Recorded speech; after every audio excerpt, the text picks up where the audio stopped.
have to really escalate the noise we make so that we'll be heard.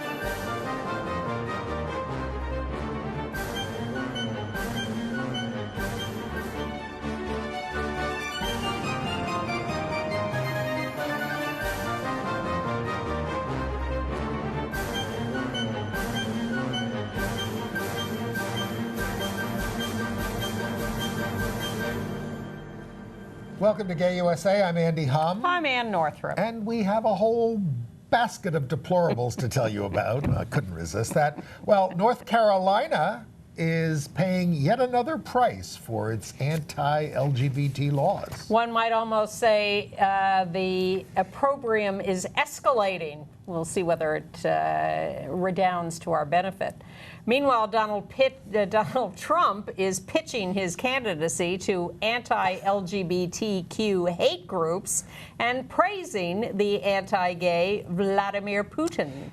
Hillary Clinton went before her LGBT big donors and stirred up a little controversy you may have heard about on the news. Yeah, but you might not have heard that it was a gay audience she was talking to, because the press still doesn't like to talk about that stuff. Anti-LGBT violence proliferates in this poisonous campaign season. Much too much of that to tell you about. Yep. A new trial has been ordered for the man convicted of hate crimes against Tyler Clementi before his suicide. Chelsea Manning has been told she will receive transition surgery after she started a hunger strike. Bolivia and Ontario have established new ways for transgender people to identify themselves officially. And we have a picture from Mexico that I predict is the picture of the year in our community. There it is. Does this look a little like Tiananmen Square to you? It does. It's a nice story behind it. We will tell you that a little later on. Taiwan has its first out transgender member of the cabinet. We have not had one here yet, have we? No, we have not, of course. Two prominent transgender performers have died. The Lady Chablis from Midnight in the Garden of Good and Evil and Alexis Arquette. And I will review Maestro, a one-man show about the life and work of Leonard Bernstein. As we sit here on Wednesday afternoon, we have just received breaking news. You have heard earlier this week that the NCAA, the ruling power of college sports overall, removed championship games from North Carolina because of HB2.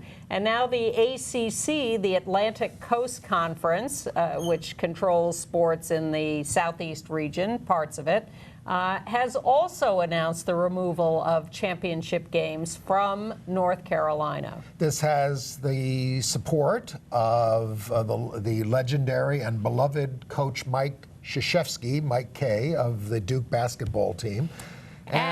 Well, go ahead. And all sorts of other coaches and the leaders, obviously, of these conferences, the Atlantic Coast Conference and the NCAA. This is major, major news in this area. What they're saying, a lot of the coaches around the ACC and all the other NCAA are saying, we want to bring our teams to a place where they are going to be safe. And their fans will be safe. That's and true. That includes a broad swath of people. And we don't want to be seen as supporting or ignoring this discriminatory HB2, which certainly has become famous for outlawing the ability of transgender students and transgender people to use the bathrooms that correspond with their gender identity in public buildings and others. But I wish the mainstream media, instead of just calling it the bathroom bill, which is important, going to the bathroom is important for everybody, but it also covers things like banning civil rights laws in localities for everybody that don't comply with state law. Yes, and state law is never as broad as these local laws, and that, in fact, is the way this is played out. Now, well, it also, and it forbids you from bringing cases other than through the state and all this kind of stuff. It's just a horrible, horrible, horrible law. One Republican legislator has finally stepped forward and saying, maybe we ought to get rid of this. One. Well, and it's a very mixed bag in North Carolina. Roy Cooper, the Attorney General of North Carolina, is substantially leading the heinous Governor Pat McCrory in the governor's race. Well, Pat McCrory is doubling down on this Yes. and doing his ads on saying, I'm just trying to protect children. He also acknowledged this week, however, that the North Carolina Chamber of Commerce did help write the law, something that the chamber has been denying for months.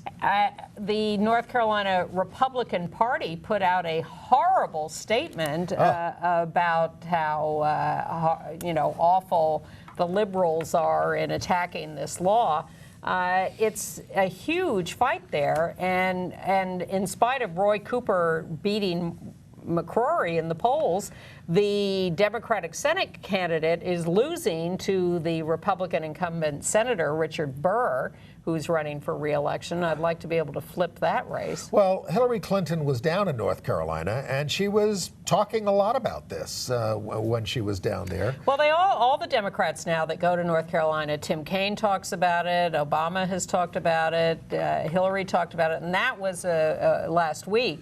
Then she got sick. She restarted her campaign, or was supposed to. We are taping on Wednesday. She is scheduled on Thursday to restart her campaign in Greensboro, North Carolina, because North Carolina is such an important state. Swing state. This HB2 law has become a major, major portion of this election campaign there. And, local people in North Carolina, especially in these local cities that have passed non-discrimination laws that are now outlawed, are not happy that they're being punished economically by the loss of these sports events and conventions, entertainers who aren't playing. This is what happens in boycotts when, South Africa suffered for a long time under the boycott because of apartheid. We could solve the whole problem if we just passed the Equality Act in the Congress and got the president to sign it, which he, at this point, would do, as would Hillary. Tim Kaine. I haven't heard what Donald Trump thinks about the Equality Act. Because he won't answer the question. He has been asked the question repeatedly, what is his position on the Federal Equality Act, and he has refused to answer the question.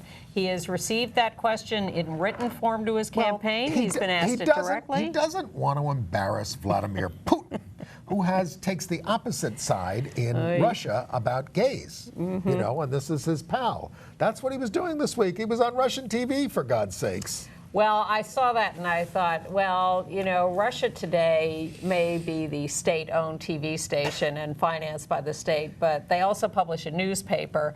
And when we were doing the attacks on Russia for its homophobic, anti-LGBT propaganda law, and the fact that the Sochi Olympics were taking place there, Russia Today published a lot of stories about our protests. Yes, and, as do the North Carolina newspapers. Well, the North Carolina newspapers are not supporting the HB2 law, nor are they arms of the government of North Carolina, as far as I know. But as everyone's talking about Trump going on Russian state TV, I thought, well, Russia Today is a little more diverse than that. Hillary also said this week that we need to stage an intervention for Trump supporters. It may be one conversion therapy that we endorse. That was nice of her to make a reference to that. On the other hand, she did go to this LGBT big donor fundraiser, minimum $2,500. We did not go. We receive invitations to these things, and we just go. $2,500. $2,500. And we say no. And that was the low admission price. And that's where she, went before apparently saying something that she'd said many times before but hadn't gotten picked up. Now that's deplorable right there, that she has been calling people deplorable at speeches to fundraisers for quite some time, and no one has said to her, really, do you want to attack people like that? Right. Look, we do think many of Trump's supporters have engaged in deplorable behavior, but of course, that's what they think about us. The atheists, the abortion supporters, the homosexuals, all those, they think we're deplorable. We're going to say they're deplorable. We're all brothers and sisters. People are doing bad things. We need to, just get to the the issues and where the candidates stand on the issues. Note to anyone considering running for office: Do not condemn the voters. condemn your opponent and his or her positions or actions or history or whatever.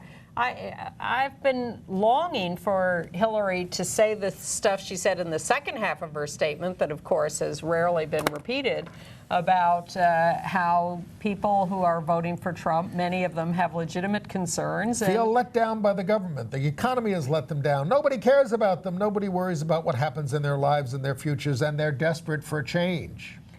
If Hillary would start promising them substantial change or improvements in their lives, that would, I think, be a better way to go than calling people deplorable. Instead of saying we need to fiddle with the minimum wage and we need to fiddle with Obamacare and all that kind of stuff, we need big change. We do need big change in this country. And she has to promise that she will break the gridlock and get things done. And that's why they want change, because, and I want that change too, because things are gridlock and nothing is getting done. Right. And she's talked a little about her willingness to work for compromise across the aisle or whatever. I'm not looking for her to give up any principles. Well, Obama tried that, working across the aisle. He wasted a ton of time trying to meet with the other side, and they were not having none of it. You know, you got to come in like Franklin Roosevelt and say, you know, we're going to have some radical change here. And people got on his side and voted, and it made people change their voting patterns for generations, because it's not that he completely delivered, but they felt that he was fighting so hard for them to develop loyalty. And that's what she's going to have to do if she wins. And the only way she's going to accomplish that is if the people have her back. They have to be demanding that change from the Congress. Yes. Because those Republicans are not going to have a sudden change of heart if she gets elected. Well, the other thing Trump did this past week was go to the Values Voters Summit, reading from a teleprompter. A Trump administration, he said, our Christian heritage will be cherished, protected, defended like you've never seen before. He demagogued on religious liberty. He promised to repeal something you may not have heard of, the 1954 Lyndon Johnson Amendment, so that churches can start directly endorsing candidates for public office and promising more Supreme Court justices like Antonin Scalia. Scared now? He told this story that he has told before of Johnson supposedly in a fight with some Houston church and therefore getting this amendment passed that that 501c3s could not endorse candidates without losing their tax-exempt status. And so he thinks that's terrible and people ought to repeal the law. Now, the fact is that churches, both liberal and conservative, have been welcoming and endorsing candidates for many years without being challenged on it. It's very loosely enforced. But if he gets this law repealed, that means that all the big conservative money, not the churches, the money from the donors can go through the churches to tax-exempt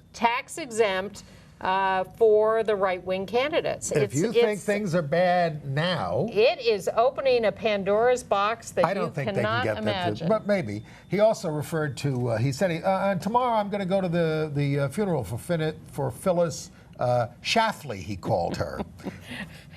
His great hero. I'm speaking at her funeral. Her name is Schlafly. People stumble over that. They do. Yeah. Tim Kaine, the Democratic vice presidential candidate, who's looking pretty good these days, was the keynote speaker at the Human Rights Campaign annual dinner. He talked about how his own evolution on LGBT issues and personal experiences. And he thinks the Roman Catholic Church is going to come around on marriage. Well, Tim. Tim. Let me tell you something. Not in our lifetimes. Well, we had a black president in our lifetime.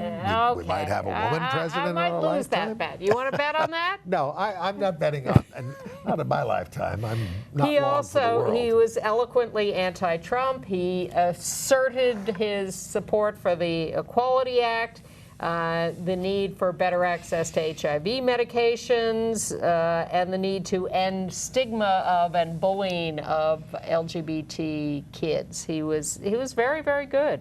Okay. Very personable, very relaxed, very sincere. You can watch that online at the HRC website, hrc.org. But should we talk about the panoply of violence that has been unleashed in our land? I thought we should deal with a couple of other little local political stories before we get to that. Update on Judge Doris Ling Cohan in New York. This is the judge who issued the marriage decision in New York, even though it got overturned by Mayor Bloomberg. She had a panel that rejected her. The panel wants to approve her now, but apparently is not allowed to. But they're finding a way to get her nominated, so fingers crossed. We'll be able to vote for her in November. And in South Carolina, Crystal Moore, the police chief of Lata, who was fired a year or two. Yes, I think that's what I said. And then was reinstated, now has been fired again by the guy who originally got her reinstated for supposedly poor job performance. She says this is nonsense. It's because she brought some abuse or corruption to light, and she is still running for county sheriff. So we'll continue to let you know what happens with her. Now we can move on. Well, as I said, things are getting out of hand in this country, and it's partly, I think, a lot due to the political atmosphere. In Homestead in South Florida, an early morning explosion. Do we able to have this tape, do we think? A gay couple has been attacked at home repeatedly. There's a local news story about it, and we'll see if we can run that tape. A possible hate crime in Homestead may now be pushing a South Florida couple out of their home. Police say that someone detonated an explosive device just outside the window there. NBC6 reporter Ari Azar is live in Homestead tonight with the story you saw first on 6. Ari. Joanne, Michael Chavez and Lawrence Hewitt have lived here in this house for a few years now. No problems whatsoever until last May when somebody threw rocks at that window you see over there. Then early this morning, it happened again, only it was much more severe this time. A rock attack followed by an explosion outside the same window. Police came to the scene and found a window blown out with glass shards strewn everywhere. Lawrence Hewitt and Michael Chavez say someone threw a rock at their window. They called police, and as they waited for the cops, things got worse. A firework, and it blew up, and it went all the way through to the back. You feel like there's fear here? Not for me, no. Are you just more angry than fear? Yeah, definitely. They had the window repaired quickly, but the damage to their sense of well-being will take much longer to heal after someone deliberately targeted them with an explosive device. It's sad. I mean, I've been here 4 years and this hasn't happened, and all of a sudden it's just ridiculous. And now we have to up and move. My aunt is 72 years old. She's on oxygen. If she would have been home alone, it could have been a tragedy, a real tragedy. His aunt spoke to us but didn't want her face shown. I'm so scared. I'm scared now. I can't explain to you why I'm feeling I feel this explosion in my house. The incident shattered the calm in this quiet neighborhood. Was anybody hurt? No, everybody's okay. Oh, thank God. Thank God. Who would do that? I don't know. That's so sad. I'm horrified. And this is the second time the couple has been attacked. A few months ago, someone threw rocks at the same window. We got lucky, but, maybe next time, there won't be a next time, but we wouldn't have been so lucky. I'm not defiant, but yeah, I don't see why I should move for this situation. Earlier today, Hewitt had told us they were going to move immediately out of this house for their own safety, but obviously Chavez isn't in the mood to be intimidated by what happened here. So is this an anti-gay hate crime? Miami-Dade police say it's too soon in their investigation to make that kind of determination. If it ever is labeled a hate crime, it goes from a third-degree to a second-degree felony and up to 30 years in jail if they ever catch the perpetrators here. We're live in Homestead. Ari Adzer, NBC6 News. Get some cameras out there, get some police protection out there. Yeah, cameras certainly was my first thought. And then there's the Person family in Guilderland, New York, outside of Albany. Melinda and Kelly, lesbian couple and their family, they've lived there for 3 years, and they put up a rainbow flag outside their house after the Orlando massacre. So their next door neighbors are having none of it, and we have another picture of what the neighbors have done. Put up all these signs, don't cross our line, painted Trump on a on the tree trunk. On a tree trunk, defacing a tree trunk, and like when they had Poor tree. when Kelly and Melinda had a birthday party for one of their children, the people next door started driving a tractor around to make noise during the whole time to disrupt it. The whole party. So yeah. people have come forward and said, we're willing to build a fence. You don't have to look at these people, but it's, come on. And other people are putting up flags and that kind of stuff. You need to isolate these deplorable neighbors. In Tennessee, at the University of Tennessee at Knoxville, vandals, not for the first time, have attacked the Pride Center there. They destroyed a rainbow flag that was hanging, and they wrote, "Fags get AIDS more often," on a note that they attached to the Pride Center. And the Pride Center people think the administration of the university is not responding quite as strongly as they'd like them to. Right. And then we have a lot of horrible murders to report. A trans woman was found murdered in Chicago. A woman named TT, found in Garfield Park this past weekend. Much loved in the community. At least 18 transgender people are known to have been murdered in the United States this year.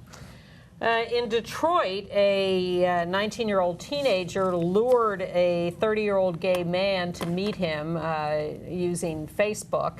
And when the guy showed up, the gay man, he saw that the teenager was standing there wearing latex gloves, which was his hint to try to run away. The teen starts yelling homophobic slurs at him and shoots at him 3 times, hitting him twice. He is recovering. Yes. But at least the police have apprehended him. Yep.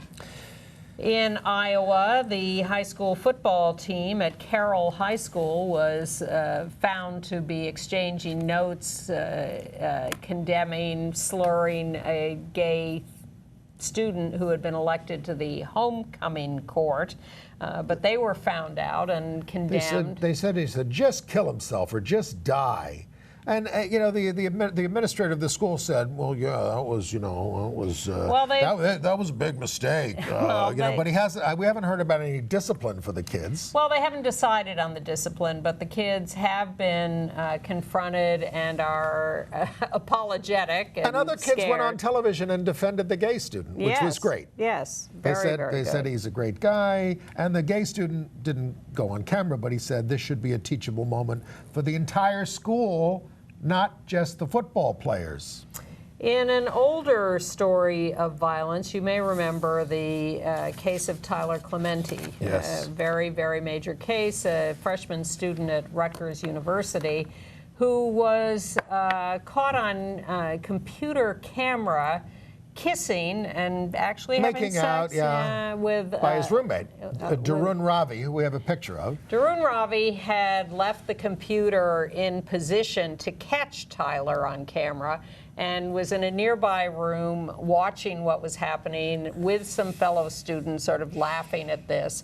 The narrative is that Tyler was so upset by this that he killed himself. We don't know exactly why he did. We've never seen Tyler's suicide note. It's never been released. But Darun Ravi, there were others involved, but Darun Ravi took the brunt of the prosecution and was convicted on a whole slew of things, given a very light sentence. Well, but convicted of bias intimidation, and the New Jersey Appellate Court has now thrown out the conviction on that charge. Because that intimidation law has been found unconstitutional. So they've ordered a new trial for Ravi on 10 counts of invasion of privacy and tampering with evidence, which I think are the appropriate charges in this case. We kind he of served a few months. We kind of felt it was over-prosecuted at the time. Yep. The way it was done, although as these appeals judges were horrified by what happened. As are we all. Yeah. But also connecting that act of Ravi's to Clementi's suicide is also questionable. And I'm even though it's the Catholic Church, I'm still horrified by what the Arkansas Catholic Diocese has done. They have now said that LGBTQ young people should not attend Catholic schools in this state. if they are out about supporting homosexuality, or if they have any gender identity issues or assert any identity, gay or trans or anything else that is against the teachings of the Catholic Church, they're going to be kicked out of school. These church authorities worship a false god. Thank you, Andy. In better news, in Seattle, Children's Hospital is opening a gender clinic for young people ages 8 to 21 in October. Well, yeah, there is some other good news. Airbnb is taking steps to combat discrimination on the basis of race, sexual orientation, all those things. So a lot of people do that, find ways to discriminate against people who want to stay with them. In Rhode Island, at Brown University, the student council president, on his own initiative, is putting tampons in men's rooms for use by trans men who have who are menstruating. And that's a sensitive thing to do, and the school says bravo for him, that was a great idea, and maybe they'll support that now. And a trans woman named Chelsea Manning went on a hunger strike because of mistreatment around her transitioning care in prison, and now the Army officials say they are going to allow transition surgery. Well, they have been ordered for some time by the court to give her appropriate medical treatment. The ACLU's Chase Strangio has been advocating for Chelsea.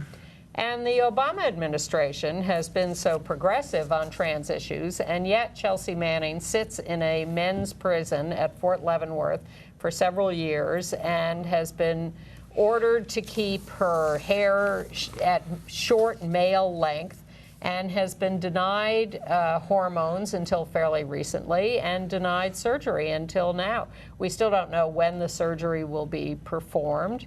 And she's basically been tortured because of revealing government secrets. This has all been a process of punishing her for having the temerity, like Edward Snowden, to release government secrets. Somebody posted on Facebook, on my Facebook page, well, until it's paid for everybody, why should we pay for it for her? And I'm saying, because she's in prison. She has no choice, and the only way she can get care is if the government provides it for her. So the government must provide it for her. Plus which, she is still facing new charges related to a suicide attempt. Right. You get charged. Yeah. You get prosecuted. How? Now, I don't understand the logic of that at all. Of course, in Virginia, all Gavin Grimm wants to do in high school in Gloucester County there is go to the restroom appropriate for him. And this case has been, ruled in his favor many times, but now the Supreme Court's trying to decide whether to hear it. Lambda Legal, I believe it is urging them not to take the case, let the lower court decision stand. Yeah. Briefs are flying back and forth. In Minnesota, the Alliance Defending Freedom, the right-wing group, has filed suit against Virginia High School for supporting a trans female student's use of the locker room. 6 plaintiff girls rounded up by ADF say they are feeling bullied by having this student in the locker room. And there's some thought that there are racial undertones or overtones to this because this student is black and in a primarily white school. And the ADF is just filing these suits around the country. They are recruiting plaintiffs to complain about trans students having access. Most students couldn't care less, are supportive of these students using bathrooms or locker room facilities. It's all done very privately and without confronting anyone with genitals or anything.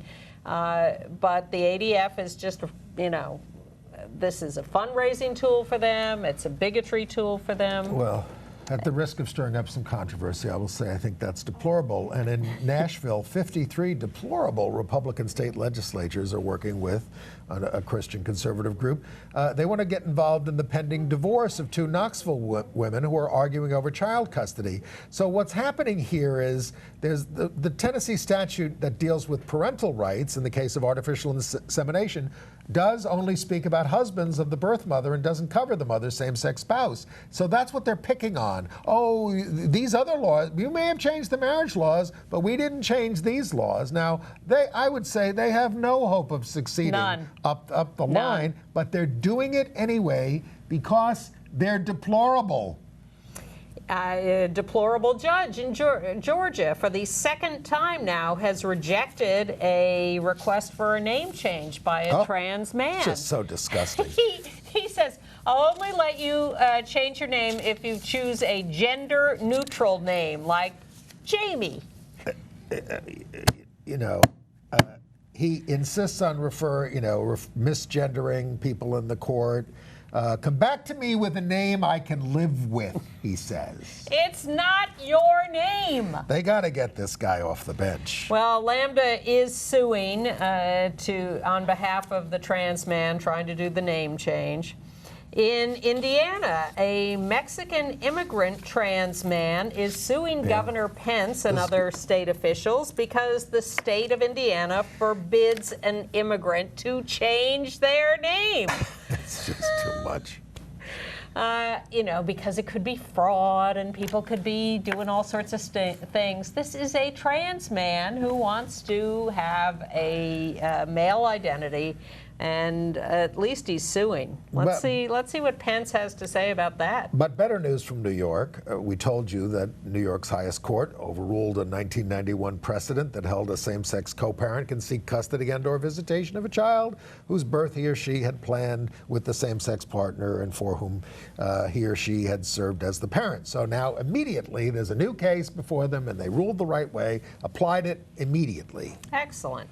And good news from Washington, D.C., where Navy Lieutenant Commander Blake Dremen, or Dremen, I assume, a trans man, is the first out trans member of the military to be promoted. And they had a big promotion ceremony, and everybody's very happy. Okay. And let's see. You want to catch up with some of the news around Orlando? Sure. Well, first of all, we're not going to show you this because it's network television. We're going to put it in our email. We encourage you to sign up for our emails by going to our website at www.gayusatv.org. There's a place where you can click in and sign up for it, and we send you links to these videos. And I was very impressed on The Ellen Show, where Tony Marrero, who was a survivor of the Pulse Massacre and lost his friend Luis Vielma, who took 4 bullets in the back himself, went on Ellen and talked about this. It's a very moving sequence, and we will include it in our email. However, in Tampa, another survivor of the Pulse Massacre, Chris Brodman, apparently died this past weekend. There was no violence involved. The details are a bit murky, but friends are mourning him on social media. So we don't know if this was someone who was dying of his injuries there. We think it was just a separate We just don't case. know. We just don't know. And Gays Against Guns, which was formed immediately after the Orlando massacre, continues its campaign and held an action this week in New York against Smith & Wesson. There are some of the people we know marching down the street, holding a sign with the CEO of Smith & Wesson. They continue to crow about their rising profits in the wake of these massacres because more and more people go and buy guns. Back to Orlando, you probably heard that a fire broke out early Monday at the Florida Mosque where the Pulse nightclub shooter Omar Mateen used to pray. They were able to put the blaze out. And of course, you probably also heard in New York, somebody just went out in the street and saw a Muslim woman walking down the street and set her afire. This, folks, I mean, can we all calm down? And Trump supporters are beating up people at the rallies still. Well, if you're wondering how Omar Mateen might have slipped through the cracks, he had a lot of help, and it wasn't from ISIS. When he applied for a security job in 2007, he had to undergo a psychiatric evaluation, and the company just faked the report. as they faked most of their reports, they just wanted to get these people online and going. So they had this one doctor who would just sign off on everything and didn't. Was his name Bornstein? Did he have long hair and earrings? The company might get a $150,000 fine. Meantime, 49 people are dead in Orlando because this guy wasn't evaluated sooner. Well, they should have evaluated this Social Security Administration employee in Champaign, Illinois. He has refused to watch a training video about LGBT people. Watching it, he said, would be against his religious beliefs. You know, you're a government employee, they do trainings, they show you videos, you're expected to show up. Having religious objections to the content of the video is not a reason not to show up. I do not want to defend this guy who sounds rather creepy, but what he is saying is you didn't require it on the other categories of training. That's his defense, is that you didn't require it on the other categories of training. He said he expects to be fired. But I would say the answer is to require it on the others. Yes, of course it should be required on all fronts. And we used to do this training and the with sneaky, nasty owner of the Washington Spirit women's soccer team played the national anthem early before the teams came on the field so that Megan Rapinoe could not take a knee during the playing of the anthem. Can we just stop playing the national anthem and agree that we'll all be patriotic and we'll all, Well, I would also like to point out that I think taking a knee or sitting or raising a fist or whatever is actually honoring the national anthem. You're not objecting to the national anthem, you're objecting to how the country treats people. It is actually, in my mind, a sign of acknowledging the power of the anthem to make your gesture in relation to it. You know, I mean, how do most people celebrate the 4th of July in this country? Fireworks and sales in the stores and picnics. Not, you know, of course. And getting drunk. Of course, I always go to Norman Siegel's reading of the Declaration of Independence in the park with Grannies for Peace and readings of parts of the Constitution. I think it's a wonderful day to celebrate. And really, that is the way it used to be marked in this country. Maybe we could require everybody to go to readings of the Declaration of Independence. Yes. And I think it'd be nice if they listened to the speech by Frederick Douglass that he gave on the 4th of July, which was put this country in perspective. Well, I think the person who most embodies the values of freedom, peace, and understanding is the 12-year-old boy in Mexico. Yeah. In Guanajuato, Mexico, who stood up against 11,000 people marching against same-sex marriage. Wow. This boy, just on his own initiative, walked out into the street and asserted his objection to those right-wing marchers who want to ban same-sex marriage. The guy who took the picture talked to the kid, and he said, "I have an uncle who was gay, and I hate the hatred." But these marches are taking place all across the country. Things are in a tizzy over this. Hundreds of thousands, millions of people. Part of it is the courts have made a lot of progress in doing same-sex marriage across the country. And no one was noticing. Well, and then the president of the country said, "Let's do a national law," and everybody said, "What?" And now the right wing is totally energized, and the church has ginned this up, and hundreds of thousands. Our people are suing the church members for taking their stance, which is, you know, I don't know if that's a good strategy. And the right wing and the left wing both now have proposals in Congress to legalize or not legalize. But meanwhile, it may all still be solved in the courts and as we move along. But it is a mess in Mexico.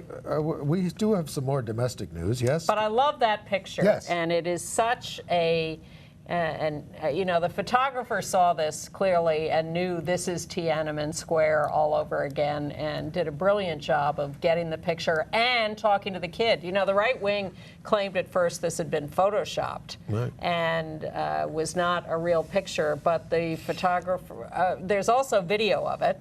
And they said, how dare that kid put himself in the position of Jesus? Well, thank you to the young man. Thank you to the photographer for capturing that and following up by talking to the kid. We all need to put up our hands and stop a lot of the bigotry that's going on in this country and around the world these days. And marriage is a mess in Australia. They are having this continuing fight over will there be a plebiscite asking the population to vote on same-sex marriage in a non-binding way? Will the left wing stop the plebiscite? Where do I get this plebiscite? Well, the worst thing is that the government is ready to put all kinds of amendments, religious freedom amendments, on the Marriage Act, which will make it not worth having. Even in the plebiscite, they're going to stick it on, which would split the yes vote, because I would vote no on the plebiscite if they stick all that crap in. Absolutely. But the left-wingers are—they're going to stop it. Well, they're going to stop the plebiscite, and they're putting bills into Congress. I'd hardly call them left-wingers. Well, they had a chance to pass marriage when they were in, and they didn't. The Labor Party. The Labor and Green parties are putting marriage equality bills into the legislature to try to do what they've been trying to do, which is just pass this independently. Meanwhile, in Aruba, the parliament has approved civil partnerships. Aruba is a territory of the Netherlands, or associated with them. Yes. Nonetheless, they have not recognized same-sex marriages performed in the Netherlands, but now they did civil unions by 11-5, and they will allow, and they're still not allowing same-sex couples to marry in Aruba. So now they will. They see it in the near future. They will recognize same-sex married couples from elsewhere and equalize the benefits with straight married couples. And these partnerships will carry the same benefits too. In Ontario, while we're doing all this fighting over transgender rights, they have settled on a fix by letting people put an X on their birth certificates. It's rolling out health cards that no longer display a person's gender on the front of the card, and beginning next year, driver's licenses will be able to select X rather than specify male or female on their licenses. You know. In Bolivia, they've allowed new identity cards for transgender people. They've just issued them for the first time. We have some video on that. I'm not sure whether we can get that to run, but we can't get that. But Bolivia, it was very moving to see trans people in Bolivia talking about having the ability to change their gender and get a new identity card. It made them very happy, and please note that this came into effect under the leftist government of President Evo Morales. Well, even in the United Arab Emirates, like Abu Dhabi and Dubai, they have just legalized gender-confirming surgery. Iran has always allowed gender-confirming surgery. Allowed it? They practically required it. It's true. If you're homosexual, it's like, do you want to get hanged or do you want to change your gender? I'm not joking. It's true. It's true. You know, if you are a man it's acceptable in to love say, with another man, they want you to change your gender so that you have a heterosexual relationship. Right. In Taiwan, good news, a trans woman who is an expert software programmer. Picture of her, Audrey Tang, has joined the executive cabinet as a minister without portfolio. She is one of the top software specialists in Taiwan and has been appointed to the cabinet. And for what appears to be the first time in Russian history, 2 openly gay men are going to run for seats in the State Duma, which is the lower house in the Federal Assembly. Both have been very outspoken about gay rights activists and are against They don't expect to get elected, but they have... You never know. Well, they've been put on the ballot by a party. It's not that they're just doing this on their own. Yes. They're very they've been anti-Putin, endorsed by a party. which may get them into a lot of trouble just by running. This is how Putin has that 80% rating that Trump is always talking about. I thought Obama was very good about explaining that. If you control the media and you kill your enemies or jail them, then you're going to get an 80% approval rating because people are scared of you. In South Africa, the United States, the pastor from the United States, Stephen Anderson, who celebrated the killings at Orlando and is very in favor of kill the gays laws everywhere, has been banned from traveling to South Africa. He's also been banned from the United Kingdom. Yeah, those are the kind of countries that do that. I'm not really... We do that. We ban people from this country. Hateful people? We have Why do we have banned- so many deplorable people then? We've banned leftists from this country. Oh, God, yes. Yes, they can't get visas. Yes. I don't know how much of that is going on currently, but very recently. We used to ban communists Yes. and homosexuals. Yes. Folks, until recently, at least in terms of our lives. Yes, yes. Well, it was the 90s before they finally lifted the restrictions of the McCarran Act. But even visiting speakers can have trouble getting permission to enter the United States just to give a speech. Coming across the Canada border. Lesbians. That's true. Margaret Atwood. Yes. So, and books at the little... Well, I think she announced that she was a lesbian and said, like, you going to stop me? Yeah, I see. Yeah. She wasn't really a lesbian, was she? Margaret Atwood? Well, maybe mixing her up. Yeah. Anyway, figure it out. Stephen Anderson. Stephen Anderson of Tempe, Arizona, has been barred from South Africa. How do we feel about that? Well, as I said, you know, I mean, I'm for free flow of ideas, including unpopular ones. I'm not thrilled with national borders, so I guess I'd be against that. But man, he is bad, bad, bad, bad news. But Botswana is letting him in. Yes, the retired Pope. How often do you get to say that? Never. He's got his new book out. He revealed in his new book the destruction of a group of gay lobbyists at the Vatican as one of his biggest achievements. Isn't he gay? Yes, he is. Well, he's homosexual. He wouldn't affirm his homosexuality. Yeah. Excerpts have been published over there. Anyway, that was his biggest achievement, was breaking the gay lobby inside the Vatican. Well, outside the Vatican in Rome, Mayor Virginia Raggi is going to celebrate the first civil union for a gay couple at City Hall on September 17. Thank you, Mayor. Indonesia continues its crackdown on homosexuality. Police are now taking aim at Grindr and other gay social networking apps, following the arrest of 3 men accused of running a gay prostitution ring, selling underage boys. Well, that's a crime. But, you know, to just totally eliminate the ability of gay people to get together is an outrage. Look, they want to ban homosexuality altogether. Sharia law. They want Sharia law. Yeah. I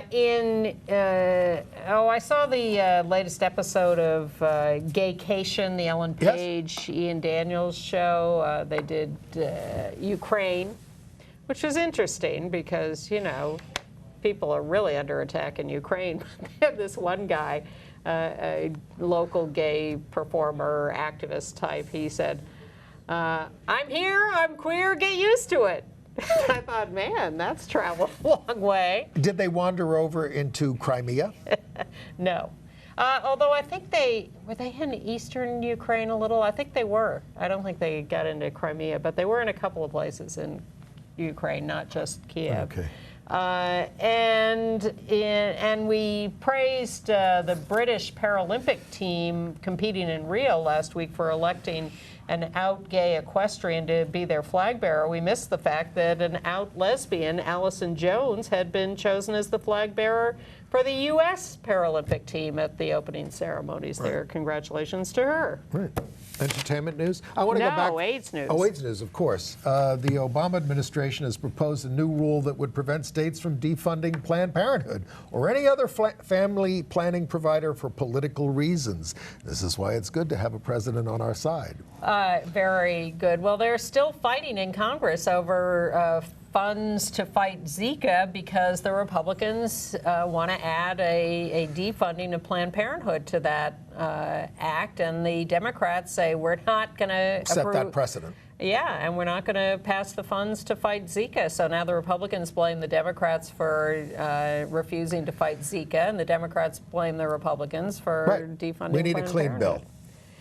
You want to ban Planned Parenthood, do it separately, and you won't get the votes. Yeah, but that's not how it works. That's not how it works. Well, we use those techniques sometimes, too. Sure, I'm not denying that. I'm just saying that this is the way it works. We're sorry to hear about the death of Luis Lopez, a great AIDS activist. Founding member of ACT UP. Executive editor of Cita Hora, AIDS Today, the first Spanish-language AIDS magazine. He joined the Cornell HIV Clinical Trials Unit in 2005 as the Outreach and Regulatory Coordinator, and was later promoted to Research Coordinator and coordinated their Community Advisory Board. So, sad loss. I mean, there's certainly a lot of comment among his colleagues on Facebook about that. Right. Yes. Broadway Cares is having their 30th annual flea market and grand auction Sunday, September 25th. That's always a fun thing to go to. Anything else on AIDS? No. Moving on. But a couple of other major deaths to mourn in the entertainment section. Lady Chablis died, 59 years old, in Savannah, Georgia. She became famous, there she is on the left, trans woman, in the Charleston, South Carolina. Hugely successful Savannah, Georgia. Savannah, Georgia. Hugely successful book, Midnight in the Garden of Good and Evil by John Barron. She was the big star of the book, and when they went to make the movie, he said, well, I'm going to play myself. Or you ain't going to make this movie. And so she was cast as herself, and she was a big hit in the movie. She wrote an autobiography called Hiding My Candy, which was also very successful. She gave her final performance at the nightclub she worked in on August the 6th, right before she was hospitalized with pneumonia. She was a breakout star down there. And she had, she had a lot of very positive quotes. Love yourself first, she said, and respect yourself first, and others will love and respect you. And we're also mourning the death of Alexis Arquette at age 47 after what's referred to as a lengthy illness. There she is in a picture with her sisters, Rosanna Arquette and Patricia Arquette. A lot of dispute about what the cause was. Alexis went back and forth in terms of identification, and apparently was living as a man again by the time she died. Well, one of the sisters said, my brother Robert, who became our brother Alexis, who became our sister Alexis, who became our brother Alexis, yes, has died. Also the brother of Patricia Arquette, the Academy Award winner. Gender fluidity is common. Alexis appeared in The Wedding Singer, the movie, and Pulp Fiction. Don't forget The Bride of Chucky. And on TV in The Surreal Life. Sad to see Alexis dead. And then it turns out to be coming out week for lesbian authors. Elizabeth Gilbert, the author of Eat, Pray, Love, who became, there she is on the left, became famous for that book and movie and for ditching her first husband and ending up with a guy she met on her worldwide Eat, Pray, Love journey. Has now ditched the second husband and says that she is in love with her best friend of 15 years, who you saw on the right, Raya Elias, and that she became aware of this when Elias was diagnosed with pancreatic and liver cancer. And Elizabeth Gilbert says, it was at that point that I realized that the feelings I was having for her were more than just friendship. And it turns out the feelings were returned, and now they are a happy couple. A little fluidity there.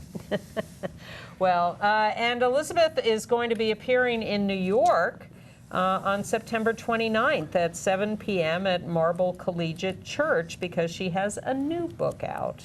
RuPaul won an Emmy this week. They gave out some of the Emmys already for the creatives, and RuPaul beat out American Idol and Dancing with the Stars and Hollywood Game Night and all these other shows as the best host of a reality show. Surprised to win. He said earlier this year, I was quoted as saying, I'd rather have an enema than have an Emmy. But thanks to the Television Academy, I can have both. He won, of course, for RuPaul's Drag Race, which he says talks about the tenacity of the human spirit and has helped a lot of gay youth. I know you are not a fan. I watch the show. I appreciate a lot of things about it. I can't watch everything. I evidently can and do. And so I can't keep up with the news. I am not the first to say to RuPaul, congratulations. That's one of the memes from the show. Now, the other lesbian author who sort of came out this week, it wasn't entirely a secret, but she talked about it to New York Magazine, is Anne Martin, the author of the whole Babysitters Club series. She was interviewed by New York Magazine's Vulture column and referred to her ex-partner. And this had been speculated about before, but this was the first actual confirmation. And, you know, the lesbian authors coming out all over. As Joan Cusack said in and Out, is everybody gay? I thought that's what people said to us, well, accusing us. Leonard Bernstein was gay, and I want to recommend this play, Maestro, at 59 East 59th, starring Hershey Felder. This actor has built his theatrical life about bringing dead composers to life. He's done all kinds of Gershwin, others. Anyway, it's a very engaging trip through the life of Leonard Bernstein and his musical life. He sits at the piano and he plays himself and sings and all that kind of stuff. It's an hour and 45 minutes without an intermission, but I would have liked a little more depth on his love of men. It's in there, but it's a very edifying evening in the theater. It's directed by Joel Zwick, who's a very successful television and movie director. Yes. I mean, he did My Big Fat Greek Wedding, which I didn't realize is the most successful romantic comedy of all time. Really? Yes. Well, the Windex stuff is pretty funny in that. Yeah. And one of our viewers from Atlanta saw a play there that's probably pre-Broadway, The Prom, which is a new musical. Broadway goes to Indiana to help a lesbian attend the prom. He said it was completely charming and wonderful. So if you're in Atlanta, maybe you can see it there. And if you're here, maybe you can see it eventually. What do you think about what Ian McKellen said this week? He said, when someone calls you a faggot, you say, that's right, I'm with the boys. He thinks well, I wouldn't say that. He thinks gay men are more masculine than straight men because they love other men. Well, he was giving a long interview. He was sitting there with Patrick Stewart. He talks about all the warriors he's passed. Speaking of bullying, by the way, Danny O'Donnell, one of our viewers who's in the State Assembly, says, he passed the anti-bullying law, and he said, not enough is being done. He thinks teachers need a whole semester of training on diversity issues, that you can't just put these things in and say, do the right thing. You got to train people. Well, it takes a lot for people to stand up against bullying, especially if they feel they're doing it against a crowd of people. Yeah. And so something that reinforces their ability to do that is important and necessary. So I agree with Danny. I think we have these one day a semester teacher trainings, and you go to one class, and then you're supposed to be trained, and it's ridiculous. We used to do it, and we're glad that we opened up the conversations about these things. Yes. Well, we were much more impactful and not at all deplorable. No. We will see you next week in hopes that the world becomes a better place in the meantime. We do so hope so. This was a rough week. Yeah. See you later. Bye-bye. Bye.